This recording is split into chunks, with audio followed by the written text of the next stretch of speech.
Professor McGrath, thank you very much indeed for coming along to our course on the Introduction to Science and Religion. Now, I believe that you've written quite critically about Richard Dawkins and the God delusion. Can you just tell us what's wrong with the God delusion? I think the God delusion is a great read because it is so exciting in the sense that it gives us these very, very broad brush ideas. It also, I think, uses science in a very, very strange way. I think one of the things I'd want to try and do is simply look, these arguments that Dawkins presents in the God delusion may seem very attractive superficially, but when you begin to go into them more detail, above all, when you start looking at the science more clearly, it simply doesn't take him to the atheism he thinks they do. Mm-hmm. So what does science do for us then? I mean, if it doesn't take us in the direction of atheism, I mean, where does it take us? Does it take us anywhere? Well, science can take us in a number of directions. You could interpret science in an atheist way, or you could interpret science in an agnostic way.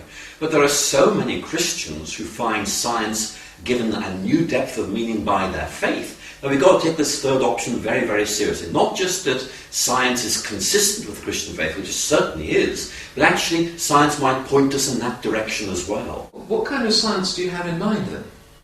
Well, I have people who look at the world and saying, good heavens, it's structured. There's something deep there. Why on earth are we able to make sense of the world? And obviously there are many explanations we might offer for this, but one of them is that the Christian vision of the way the world is, the way God is, the way we are, is that there's a resonance between the mind of God, the human mind, and the way the world is. In other words, the Christian vision of God, of reality, predicts the scientific enterprise. I believe you thought something quite different at the beginning of your career and have somehow changed your mind later on. Could you tell us something about that? Yes, when I was studying science, before going on to university to read science properly at high school, I was an atheist, quite an aggressive atheist, and it seemed very, very clear to me that science had disproved God. That if you were a real scientist, you did not believe in God. Then I went up to Oxford to study chemistry in much greater detail, and I began to realise that actually it simply wasn't that simple. And as I began to look at this more closely, in much greater detail, I began to realise that science did not make you an atheist at all. In fact, if anything, it might point you in a very, very different direction, which is one of the reasons I became a Christian. Mm-hmm. So what was it, Professor McGrath, that finally convinced you?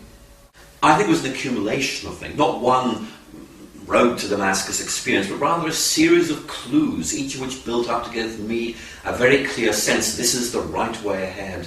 One of them would have been the importance that Christian faith meant to so many of my friends. It was clearly not just true but real. It had the capacity to transform, not just ideas that you accepted and they made no difference, but other ideas that utterly changed everything.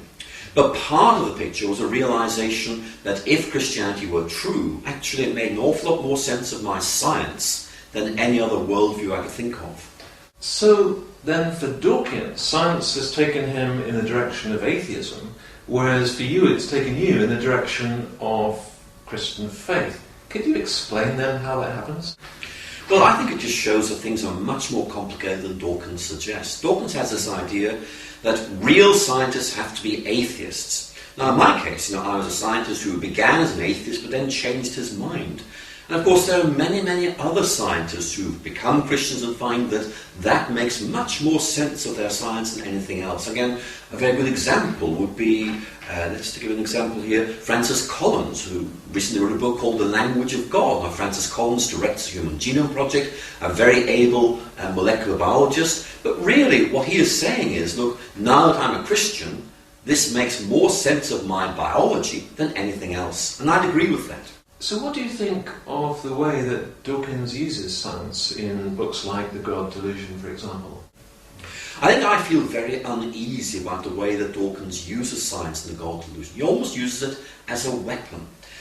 Very much something that can be used to disprove God. Now, it clearly cannot. What he is doing is he's pressing science beyond its limits.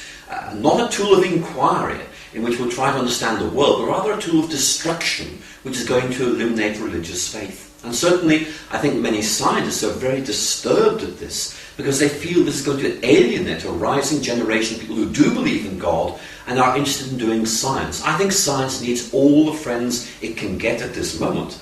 I think Dawkins' portrayal of science as being relentlessly anti-religious is simply wrong, but more important than that, bad news for science. So, Professor McGrath, do you actually think then that the way that Dawkins is investing evolution with atheism is actually perhaps having a counter effect? It's actually leading to the rise of creationism, for example? I think Richard Dawkins is one of creationism's best friends. It's his angle on things that is giving creationism its intellectual credibility. That's amazing. Thank you. Thank you, Professor McGrath, for coming on today and for being with us. Thank you very much.